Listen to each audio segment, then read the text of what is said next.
제 친구 가운데에 어린 날 같이 신앙생활 했던 목사님 아들이 있습니다. 근데 그 목사님 아들이 한 20년 지나서 이제 서울에서 이제 학교를 다니고 그렇게 했는데 어느 날 이제 방학 때 잠시 내려왔습니다. 근데 제가 깜짝 놀랐습니다. 술도 마시고 담배도 피우고 막 이러는 거예요. 목사님 아들인데 그 당시 우리 시대에서는 그게 이해가 안 되더라고요. 그래서 제가 물었습니다. 야, 너 왜 술 담배 하냐? 내가 이래 물어보니까 이 친구가 막 자기 이야기를 항변하는 것입니다. 아니, 술 마시고 담배 피우는 게 뭐가 죄가 되느냐? 이렇게 이야기하는 거예요. 그 왜 죄가 안 되느냐? 하나님께서 싫어하시는 건데. 그러니까 아니, 몸에 해롭다고 안 먹으면 콜라 마시는 거하고 뭐가 다를 게 있냐? 그러니까 이 친구는 콜라를 마셔도 몸을 해롭게 하니까 그거는 그냥 우리의 기호식품이라는 거예요. 콜라 마시듯이 술 마시고 담배 피우는데 그거 뭐 죄라고 하느냐? 이렇게 이야기해요. 그 당시에 제가 상당히 큰 충격을 받았습니다. 야, 이럴 수도 있구나. 이런 생각을 가지고 있을 수 있구나. 그런 생각을 했어요. 그런데 지금 이제 세월이 많이 흘렀습니다. 제 나이가 이제 53살인데 한 이제 23년 정도? 아니, 한 30년 정도 지났겠네요. 그 당시에도 제가 그런 문화와 그런 것들에 충격을 받았는데 요즘은 말이죠. 사실은 뭐 그리스도인들이 술 마시고 담배 피우는 것에 대해서 별 개의치를 않습니다. 뭐 그게 뭐가 죄가 되느냐. 이제 우리는 이런 시대를 살아가고 있는 것입니다. 그러나 하나님은 분명하게 말씀하십니다. 그것은 분명히 죄라고 하십니다. 그것은 덕이 되지 못하는 것이라고 말씀합니다. 그건 그리스도인들이 취할 것이 아니라고 말합니다. 그렇기 때문에 사랑하는 성도 여러분, 주님만 더 사랑하는 사람에게는 뭐 술을 마시고 담배 피우는 그게 우리의 무슨 관심거리가 되겠습니까? 그러므로 여러분의 마음속에 요만큼이라도 아니 뭐 그것 가지고 그러냐 이런 생각이 있으면 여러분들 이미 하나님에게서 마음이 떠난 사람들입니다. 진짜 하나님을 사랑하면 사실 술 마시고 담배 피우는 게 나한테 그래 큰 그런 어떤 좋아할 만한 그런 것들이 안 된다는 걸 여러분이 아실 겁니다. 그러므로 혹시 이 자리 가운데서 그런 어떤 적당하게 타협하면서 세상과 적당하게 거리를 가지면서 한 다리는 세상에 한 다리는 교회에 두고 그래 살아가는 삶이 있다면 오늘 과감하게 청산하시기를 주의 이름으로 축복합니다. 술도 끊으시고 담배도 끊으시고 정말 하나님 앞에 마지막 시대는 거룩하게 살아가는 저와 여러분이 되기를 축복합니다. 오늘 이 성경 본문이 바로 우리에게 지적하는 말씀이 바로 그런 내용입니다. 혼합주의를 경계하는 것입니다. 신앙생활 할 때 정말 하나님이 보시기에 깨끗한 그런 신앙생활 하기를 원하는데요. 오늘 교회는 버가모라는 교회입니다. 그러니까 이제 어떤 면에서 보면 에베소, 그 다음에 서머나 그 위에 버가모라는 그런 교회가 있습니다. 지도상으로 볼 때는 이제 점점 북쪽으로 올라가는 겁니다. 에베소 교회가 중간에 있으면 그 바로 위에가 이제 서머나 교회고 그 다음에 그 위에 바로 버가모 교회 이렇게 되는 것인데요. 오늘 이 버가모 교회에 대해서 하나님이 말씀하십니다. 우리에게도 지금 이제 말씀하시는 건데요. 오늘 여러분의 마음속에 버가모 교회의 좋은 점은 취하고 버가모 교회의 책망받은 부분은 우리에게서 잘라내는 그런 결단이 있게 되기를 다시 한번 주의 이름으로 축복합니다. 자, 오늘 성경 본문을 통해서 주시는 교훈 첫 번째는 이런 것입니다. 하나님의 말씀이 칼이 되는 교회여야 된다는 것입니다. 저를 따라서 한번 크게 합시다. 오후에는 여러분들이 자꾸 달아나는 마음들을 붙들기 위해서 저를 따라서 한번 해보십시다. 하나님의 말씀이 칼이 되는 교회여야 한다. 지금 요한계시록의 교회들의 모습을 보면 예수님이 나타나는 모습이 똑같지가 않습니다. 다 다르게 나타나거든요. 뭐 7 금촛대 사이를 다니시는 예수님의 모습이 나타났다가 또 다른 모습이 나타나는데 오늘 버가모 교회는 좌우에 날선 금을 가지신 주님으로 나타난 거예요. 여러분 12절 말씀을 한번 봅시다. 버가모 교회의 사자에게 편지하라. 좌우에 날선 금을 가지신 이가 이르시되. 예수님이 어떤 모습으로 나타났습니까? 좌우에 날선 예리한 금과 같은 모습으로 나타난 것입니다. 사랑하는 성도 여러분, 성경에 보면 말씀은 금이라고 합니다. 말씀은 칼이라고 하는 것입니다. 그러므로 지금 우리 예수님께서 우리에게 말씀하시는 건 뭔가 하면 마지막 시대에는 하나님의 말씀을 딱 칼과 같이 우리가 붙들고 살아야 된다는 그런 뜻입니다. 여러분, 이 말씀의 칼은요 2가지 역할을 합니다. 하나는 찌르는 역할을 하고 하나는 잘라내는 역할을 합니다. 이거를 어떤 의미로 해석하는가 하면 자르는 것은 뭔가 하면 우리 안에 있는 수술을 의미합니다. 이 말씀의 칼이 우리한테 들어와서 우리 안에 있는 모든 죄악된 요소들을 다 잘라내고 베어내서 우리로 하여금 이거를 수술하게 만드는 역할을 말씀이 하는 것입니다. 그래서 좌우에 날선금과 같은 예리한 말씀이 있는 성도는 죄가 발견될 때마다 말씀을 통해서 그 죄를 잘라내는 것입니다. 오늘 이 시간에 여러분의 죄가 잘려져 나가기를 축원합니다. 하나님의 말씀을 듣다가 오늘 조금 전에 술과 담배를 끊으세요 이렇게 말씀하면 그것을 끊어내는 그런 결단을 하는 것이 바로 이 말씀의 칼을 가지고 살아가는 성도들이라 그 말입니다. 예수님은 우리에게 그런 작용을 하시는 분이에요. 말씀을 통해서 수술하는 거예요. 이거는 좋은 점입니다. 그런데 그래도 말을 안 들었습니다. 그러면 찌르는 역할을 하는데 이건 심판입니다. 여러분, 칼에 찔리면 죽습니다. 마지막에 하나님의 말씀이 우리를 판단하는 심판이 될 것입니다.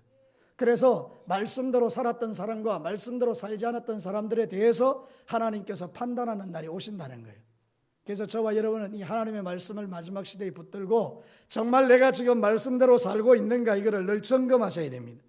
그래서 하나님이 죄를 지적하면 과감하게 그 죄를 잘라내고 그 다음에 하나님 앞에서 심판대 앞에 섰을 때 부끄럽지 않는 신앙생활, 그거를 저와 여러분이 감당하는 그런 사람들이 되어야 된다는 것입니다. 버가모 교회에 나타나신 예수님은 좌우의 날선 금과 같이 예리하신 예수님이었습니다. 우리는 다 예수님 앞에서 우리 자신을 돌아보아야 됩니다. 하나님의 입에서 나오는 그 검은, 그 칼은 우리를 수술합니다. 그리고 우리를 심판합니다. 그래서 하나님 앞에, 말씀 앞에서 우리가 살아야 된다는 걸 깨닫게 됩니다. 마지막 시대는요, 사람들의 이론이 중요하지 않습니다. 똑똑한 사람 세상에 참 많습니다. 저도 목사지만 어떤 글을 읽을 때 정말 논리적이고 정말 똑똑한 박사와 같은 분들이 성경 말씀을 쫙 풀어내는데 그 참 신기할 정도로 그 말씀이 기가 막히게 인본주의적으로 쫙 흘러가면서 자살해도 괜찮다 뭐 이렇게 이제 흘러가는 거예요. 그래 이제 그 글을 읽어보면 정말 자살해도 되는가? 혹하는 때가 있다죠. 사랑하는 성도 여러분, 그러나 우리가 성경의 답을 가지고 나간다면 그것은 분명히 하나님의 주권에 대한 도전인 것입니다. 생명의 주인이 하나님이십니다. 그 하나님이 내 인생의 주인인데 내가 스스로 그를 끊는다는 것은 자기가 인생의 주인이라는 것입니다. 그렇기 때문에 사랑하는 성도 여러분, 우리는 인간의 그 교묘한 논리에 흔들리면 안 된다는 것입니다. 마지막 시대에는 이런 일들이 얼마나 많은지 모릅니다. 교묘한 논리를 가지고 이 지식적인 이 부분을 터치해서 우리의 믿음을 흔드는 그런 경우가 있습니다. 그러나 우리의 답은 성경입니다. 하나님의 말씀이 아니라고 아닌 것입니다. 하나님의 말씀이 맞다고 하면 맞는 것입니다. 그렇기 때문에 사랑하는 성도 여러분, 여러분의 신앙의 판단 근거를 사람의 생각에 두지 마시고 누가 무슨 이야기 했느냐, 누가 이런 이야기 했느냐, 누가 이런 이론을 주장했느냐, 네 생각 내 생각 이런 거 다 집어치우시고 진짜 여러분의 생각이 하나님의 말씀 앞에 딱 가셔야 됩니다. 성경이 뭐라고 말하느냐, 이 성경이 말하는 대로 우리가 답을 달아서 그렇게 신앙의 생활을 하게 보면 안전하다는 것입니다. 시편 119편 105절 말씀 잘 아시잖아요, 그죠? 주의 말씀은 내 발의 등이요 내 길의 빛이니이다. 우리의 말씀을 딱 근거로 삼아서 살아야 되는 것입니다. 히브리서 4장 12절 13절 하나님의 말씀은 살아있고 활력이 있어 좌우의 날선 어떤 검보다 예리하여 혼과 영과 및 관절과 골수를 찔러 쪼개기까지 하며 또 마음의 생각과 뜻을 판단하나니 지으신 것이 하나도 그 앞에 나타나지 않음이 없고 우리의 결산을 받으실 이에 눈앞에 만물이 벌거벗은 것 같이 드러나느니라. 사랑하는 성도 여러분, 하나님의 말씀을 마지막 때는 더 가까이 하셔야 됩니다. 성경을 많이 읽으십시오. 제가 깜짝깜짝 놀라는 게 교회 안에 중직자들이 성경을 진짜 안 읽는다는 것입니다. 여러분들의 그 신앙 그 구역예배 보고서를 보면 거기 다 중직자들이 구역장이고 지구장이고 교구장들입니다. 그런데 뭐 성경 보고에 보면 뭐 10장, 20장 이렇게 나올 수가 없는 거죠. 그만큼 우리가 성경을 안 읽는다는 겁니다. 여러분들이 일주일 동안 성경을 읽었다고 보고하는데 6장 읽었다 이렇게 말하면 그것도 귀한 일일 수 있습니다. 성경의 장수가 중요한 건 아니기 때문에. 그러나 한 번 정도는 멈추어서서 일주일 동안 내가 성경을 몇 장 읽는가는 여러분 한번 정말 하나님 앞에 하나님의 자녀로서 한번 비춰보아야 합니다. 밥은 하루 세끼 꼬박꼬박 챙겨 먹고 간식까지 먹고 또 우리가 뭐 좋은 것 있으면 찾아가면서 먹는데 우리의 영혼의 양식을 먹는 일에 있어서는 여러분들이 관심도 없고 생각도 없고 너무 바빠서 안 읽는다. 이거는 신앙이 잘못된 것입니다. 특별히 고신을 우리가 주장하는데 정말 여러분들이 고신 신앙을 갖고 있다면 성경을 하루에 10장씩은 읽으셔야 됩니다. 그리고 나서 여러분들이 나 고신입니다 이렇게 말할 수 있어야 됩니다. 기도를 새벽에 와서 간절히 기도하고 그리고 나 고신입니다 이렇게 말해야 됩니다. 여러분의 신앙의 삶에 있어서 정말 고신이라는 것은 하나님 앞에 말씀대로 사는 것 아닙니까? 성경에는 기도와 말씀으로 우리가 거룩해진다고 하지 않습니까? 그렇다면 여러분, 우리 교회의 중직자들이 그 부분에 대해서는 정말 하나님 앞에 회개하고 하나님 앞에 똑바로 서셔야 됩니다. 사랑하는 성도 여러분, 이거는 여러분들의 영혼을 위해서 도전하는 말씀입니다. 우리가 안 보는 것 같아도 일반 성도들이 우리 중직자들의 삶을 다 보고 있습니다. 그런데 여러분, 여러분의 삶에 말씀도 없고 기도도 없다. 그런데 여러분, 이거는 하나님 앞에서 안 되는 것입니다.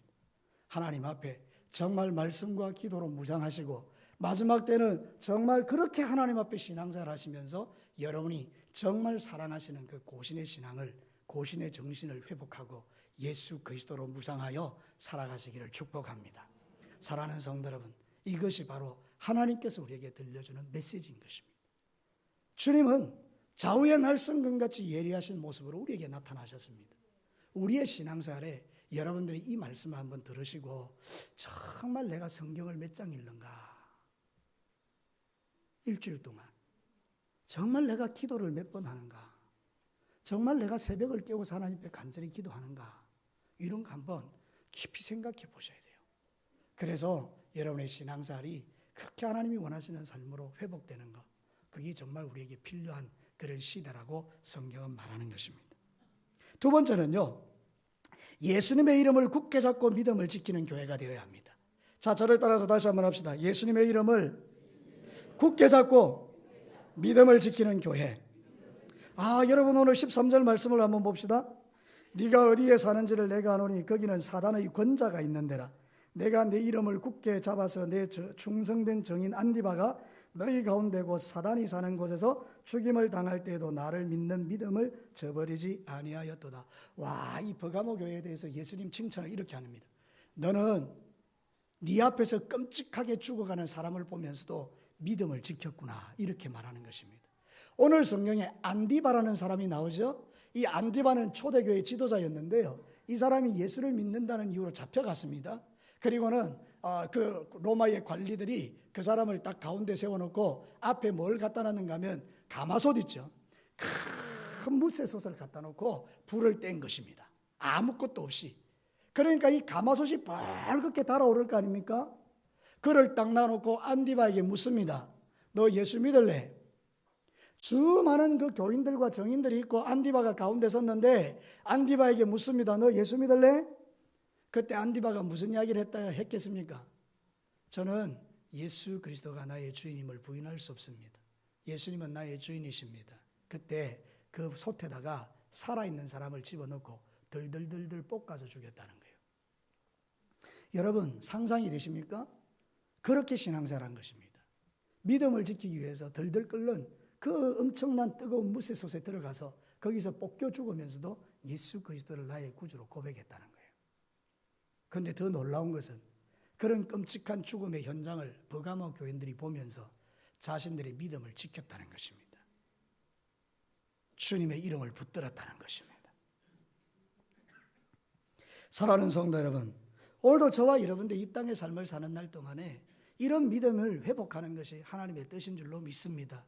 오늘도 저와 여러분이 평소의 신앙생활이 결정하는 거 아닙니까? 평소에 기도도 없고 말씀도 없고 평소에 하나님을 향한 열정도 없고 평소에 주님을 위한 변화도 없고 평소에 주님을 위한 삶도 없다. 그런데 가마솥을 갖다 놓고 자, 네 예수 믿을래? 그렇게 이야기한다면 우리가 어떻게 믿음 생활을 유지할 수 있겠습니까? 그런데 평소에 하나님께 기도하고 말씀 보고 늘 주님과 교제하고 주님이 너무 좋아서 늘 울어도 참 눈물을 나고 하나님이 너무 좋아서 오늘 밤 죽어도 천국 들어간다는 그 사실이 기뻐서 춤추고 그렇게 신앙생활하는 사람이 있다면 이런 사람들은 가마솥 아니라 나무 장작을 갖다 놔도 예수님은 나의 구주입니다. 사랑하는 성도 여러분, 지금 이 성경이 우리에게 가르치는 진리가 그것입니다. 우리 지금 너무 편안하거든요.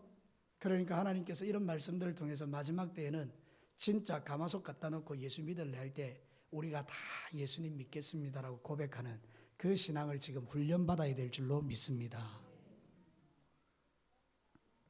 버가모 지역은 사단의 권자가 있는 곳이라고 했습니다. 왜 그런가 하면 거기에 온갖 종류의 신전이라는 신전은 다 있었습니다.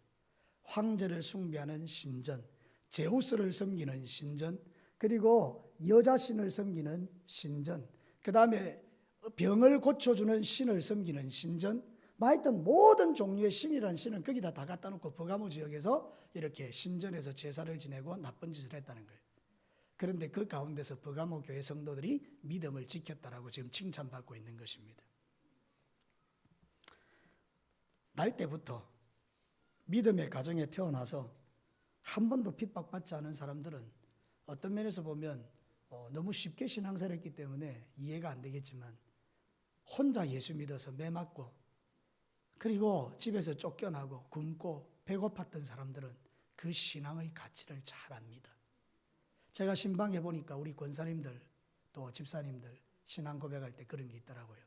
혼자 예수 믿어가지고 얼마나 핍박받고 얼마나 눈물 흘리고 그래 신앙생활 했는가 고백하는 사람들을 봤어요. 여러분, 우리가 너무 쉽게 신앙생활을 하지 마시고 여러분을 쳐서 복종시켜서 예수님을 닮아가는 믿음으로 한 걸음 한 걸음 가는 저와 여러분이 될 수 있기를 축복합니다. 예수님이 이렇게 말씀하셨어요. 요한복음 6장 67절과 69절에 보면 이런 말씀이 있어요. 예수께서 12 제자에게 이르시되 너희도 가려느냐? 시몬 베드로가 대답하여 주여 영생의 말씀이 주께 있사오니 우리가 누구에게로 가오리까? 우리가 주는 하나님의 거룩하신 자인 줄을 믿고 알았사옵나이다. 예수님이 좀 어려운 말씀을 선포했습니다. 아마 저같이 이렇게 선포했을 수도 있겠습니다. 예수 똑바로 믿어라 이렇게 선포했겠죠. 하나님이 육신이 되어 이 땅에 오셔서 내가 바로 너희의 생명의 떡이고 너희들의 영원한 생명의 물이다 이랬더니 사람들이 전부 다 고개를 흔들면서 이상하다 예수님이라고 다 떠나가 버렸습니다. 그러니까 예수님이 그들에게 묻는 겁니다. 12 제자에게 너희들도 갈래? 이랬더니 베드로가 이렇게 말하는 것입니다. 주님에게 영생의 말씀이 있는데 우리가 주님을 떠나서 어디로 가겠습니까? 멋진 신앙 고백이죠. 저를 따라서 한번 해봅시다. 영생의 말씀이 예수님에게 있으니 우리가 예수님을 떠나서 어디로 가오리까? 이게 여러분의 고백되기를 축복합니다.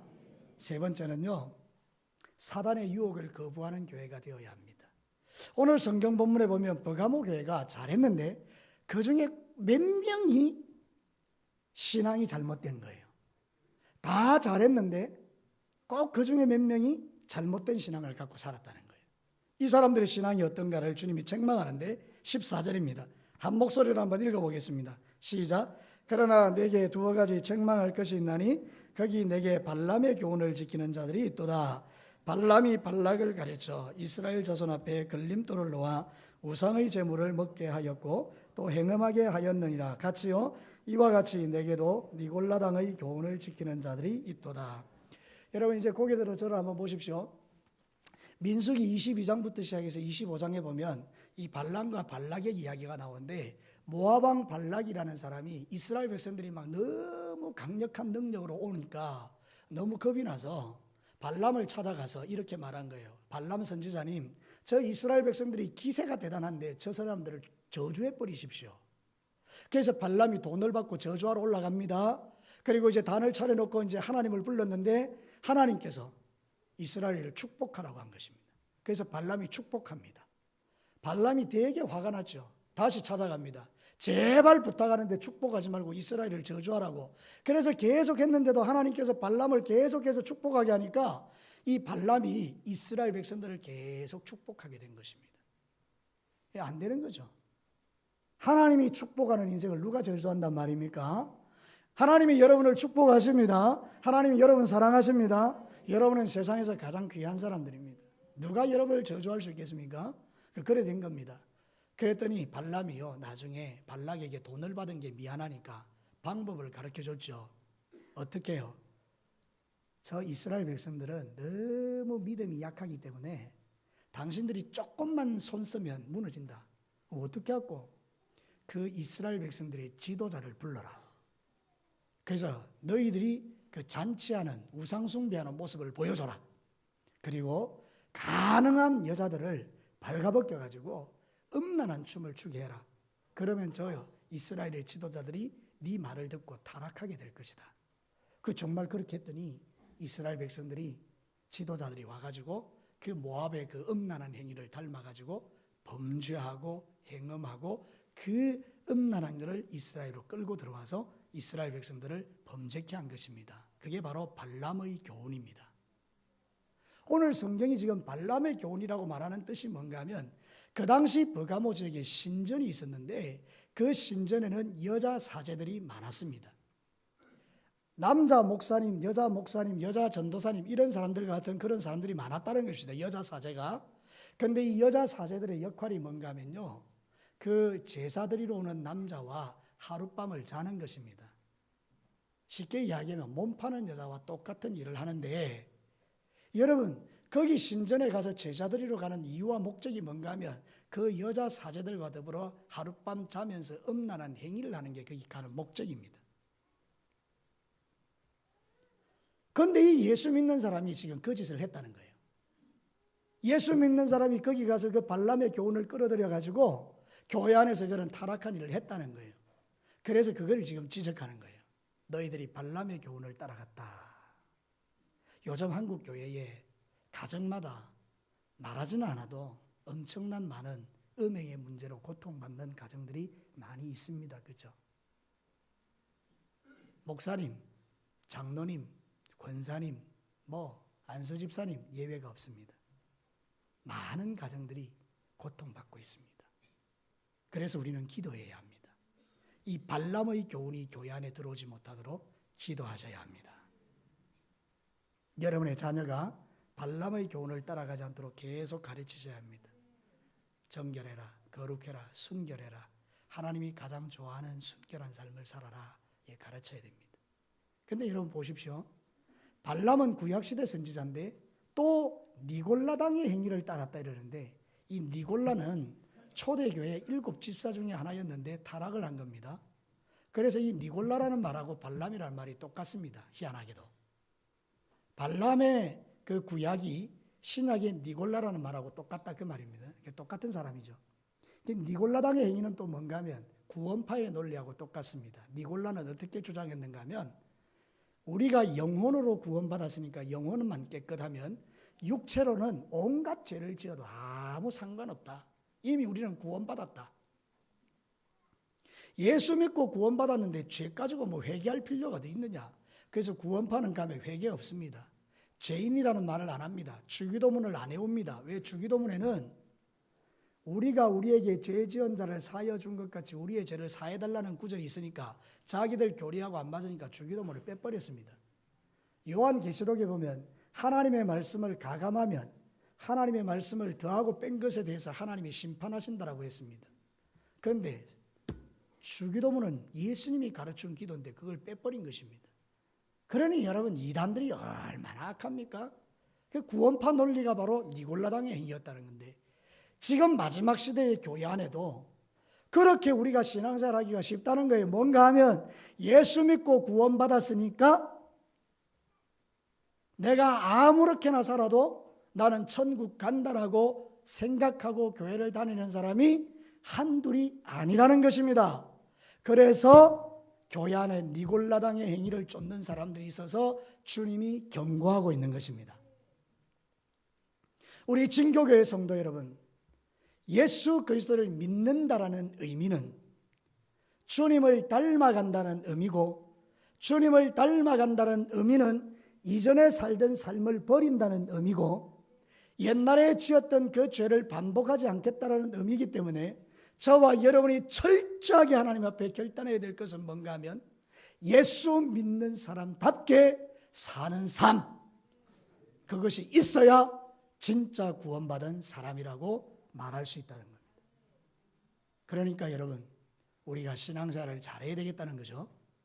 그래서 하나님께서는 이렇게 하면 안 되니까 방법을 가르쳐 주는 거예요. 회개하라. 16절 말씀을 한번 보도록 하시겠습니다. 그러므로 회개하라. 그리하지 아니하면 내가 내게 속히 가서 내 입의 검으로 그들과 싸우리라. 사랑하는 성도들, 지금은요 회개해야 될 때입니다. 우리가 신앙을 자신할 수 없기 때문입니다. 목사인 저도 여기서 말씀을 막 전파하지만 실제로 내 안에는 많은 죄를 갖고 있습니다. 그래서 날마다 하나님 앞에 회개하는 것입니다. 주님 잘못했습니다. 진짜 잘못했습니다. 다시는 안 하겠습니다. 하나님 정말 이 죄를 끊어내고 싶습니다. 정말 하나님 이거는 내가 하면 안 되는 겁니다. 이러면서 주님 앞에 그렇게 철저하게 회개하는 것입니다. 여러분들에게도 그런 회개가 있게 되기를 축복합니다. 죄를 방관하고 괜찮은 것처럼 생각하고 그냥 내 몸이 가는 대로 죄짓고 살아가는 것은 구원받은 성도의 삶이 아니기 때문에 예수님이 오셔서 내 입의 금으로 싸우겠다라고 하시는 겁니다. 사랑하는 성도 여러분, 이제 우리 진교교회에서는 모든 이런 발람의 교훈, 니골라당의 교훈이 우리 교회에서 떠나가기를 축복합니다. 우리 교회가 거룩한 교회가 되기를 축복합니다. 특별히 성적으로 깨끗한 교회가 되기를 축복합니다. 히브리서 6장 4절과 6절에 한 번 빛을 받고 하늘의 은사를 맛보고 성령에 참여한 바가 되고 하나님의 선한 말씀과 내세의 능력을 맛보고 타락한 자들은 다시 새롭게 하여 회개할 수 없게 하나니 이는 그들이 하나님의 아들을 다시 십자가에 못 박아 드러내놓고 욕되게 함이라. 주님의 은혜를 받았으면 은혜 받은 대로 살아가셔야 합니다. 입술에 있는 모든 음란한 말을 우리 다 버리십시다. 제가 옛날에 섬겼던 교회의 집사님, 남자 집사님 한 분은 여자 성도들을 향해서 여보라고 합니다. 그래서 내가 한번 듣고 너무 충격받아서 그런 소리 하지 말라고. 얼마나 무서운 말인 줄 아느냐고. 당신 지금 무슨 말 하니? 남의 부인을 왜 자기 여보라 하느냐고. 말이 되느냐고. 되게 뭐라 했었습니다. 여러분, 우리는 신앙생활 할 때에 칼라가 분명해야 됩니다. 어떻게 남의 부인이 내 여보가 될 수 있습니까?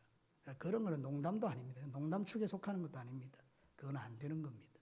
사랑하는 성도 여러분, 그래서 저와 여러분들의 언어 속에서도 거룩함이 묻어나셔야 됩니다. 그래서 여자 성도들을 정결하게 대하십시오.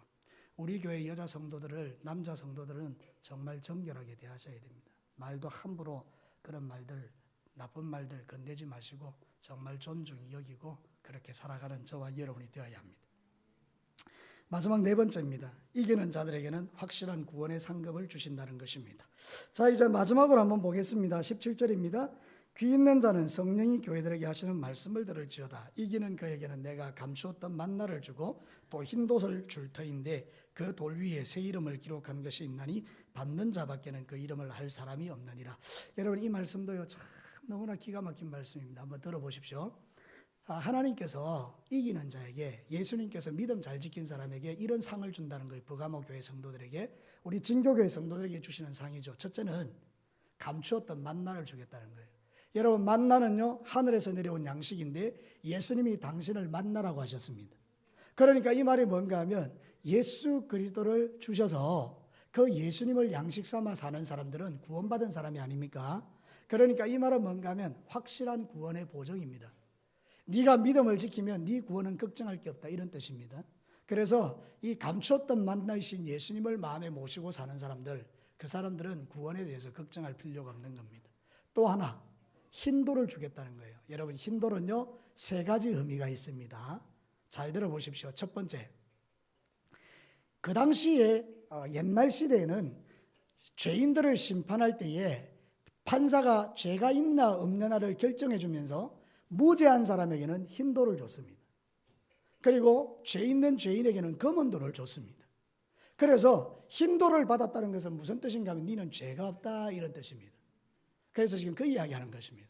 흰 돌을 딱 주면서 예수님께서 우리에게 흰 돌을 주는데 흰 돌에는 받는 사람밖에는 그 이름이 적혀 있는 걸 모릅니다. 그런데 여러분, 구원받는 사람에게는, 구원받지 못하는 사람은 그 이름의 능력을 모르지 않습니까? 그러니까 어떤 주석가들은 그 돌에 새겨진 이름이 예수님의 이름이다, 그렇게 말하기도 합니다. 어쨌든지 흰돌은 무죄하다는 증거입니다. 두 번째는요, 잔치가 벌어집니다. 잔치가. 우리 뷔페에 가면, 여러분 결혼식에 가서 뷔페 가면 뭘 줍니까? 티켓을 주죠, 그죠? 그래서 식권을 갖다 주면 들어갈 수 있게 하지 않습니까? 그러니까 이 흰돌이 뭔가 하면 잔치집에 들어갈 수 있는 초대권입니다. 그래서 흰돌을 주면 우리가 흰돌을 들고 잔치집에 갑니다. 그러면 잔치집에 그 앞에 서서 있는 사람이 보십시다, 입장권. 그러면 흰돌을 딱 보여주면 들어가십시오, 이렇게 되는 겁니다. 그러니까 천국에 잔치가 벌어지는데 예수 그리스도를 진실하게 믿었던 사람은 흰돌을 다 가진 사람이니까 그 천국 잔치에 쑥 들어간다는 그런 이야기입니다. 오늘 저는 여러분에게 한번 묻고 싶습니다. 여러분에게 예수 그리스도를 믿는 믿음으로 흰돌이 있으십니까? 아멘. 이 흰돌은 초대권입니다. 마지막 세 번째는요, 그 당시에 어떤 그 경기를 하지 않습니까? 경기. 그러면 1등 하는 사람에게 흰돌을 준 적이 있습니다. 아주 아름다운 흰돌을 1등 하는 사람에게 상으로 준 것입니다. 그러니까 그 흰돌은 뭔가 하면 상을 말합니다. 그러니까 우리가 신앙생활 할 때에 참 주님을 위해서 십자가 지고 자기를 쳐서 복종하여 믿음 생활 잘 살았던 사람들은 천국 가면 흰돌을 준다는 의미가 그 사람만 알 수 있는 상을 주신다는 것입니다. 사랑하는 성도 여러분, 예수 잘 믿어야 되겠죠. 여러분 끝까지 믿음 생활 잘해야 되겠죠. 어떤 경우에도 포기하지 않고 거룩하게 살아야 되겠죠. 우리가 지난 날까지는 좀 실패하고 살았어도 이제는 그렇게 살지 맙시다. 우리가 좀 잘못 살은 세월이 있을 수 있죠. 왜냐하면 우리 다 연약하니까. 저도 이 말씀을 전하고 있지만 사실은 여러분과 대동소이하다니까요. 그런데 우리가 이 말씀을 지금 전하는 이유가 뭐냐면 하나님께서 저에게도 너도 목사답게 살아라 이 말입니다. 여러분 절대 오해하지 마십시오. 어떤 면에서 생각해 보면 너만 잘하냐? 이런 의미가 절대 아닙니다. 우리가 하나님의 말씀을 받을 때는 목사나 여기 앉아있는 여러분이나 똑같이 하나님의 말씀을 받는 것이고 저는 그 말씀을 제 자신이 먼저 받는 것입니다. 그러므로 저와 여러분이 이 마지막 시대에 정말 버가모교회 성도들 같이 덜덜덜덜 끓는 그 기름감 앞에서도 아니요 무쇠솥이 벌겋게 달아온 그 앞에서 네가 예수를 시인하면 저 안에 집어서 덜덜 볶아 죽이겠다라고 해도 나는 예수 믿습니다. 이렇게 고백하는 저와 여러분이 되기를 주의 이름으로 축복합니다. 그리고 발람의 교훈, 니골라당의 교훈을 끊어내고 우리에게서 그 음란하고 정욕적인 모든 삶을 이제부터 청산하고 하나님이 보시기에 깨끗한 믿음의 삶을 사는 저와 여러분이 되도록 오늘도 이기는 자가 되어서 감추었던 만나를 여러분에게 주셔서 그 생명의 양식을 먹고 흰돌을 받아서 영원한 천국에 들어가는 그 초대권을 가지고 무죄한 저와 여러분들이 하나님 앞에 올라가서 주님에게 큰 상을 받는 그런 귀한 믿음의 사람 되시기를 주의 이름으로 축복합니다. 다 같이 기도하겠습니다. 여러분 어떻습니까? 하나님의 말씀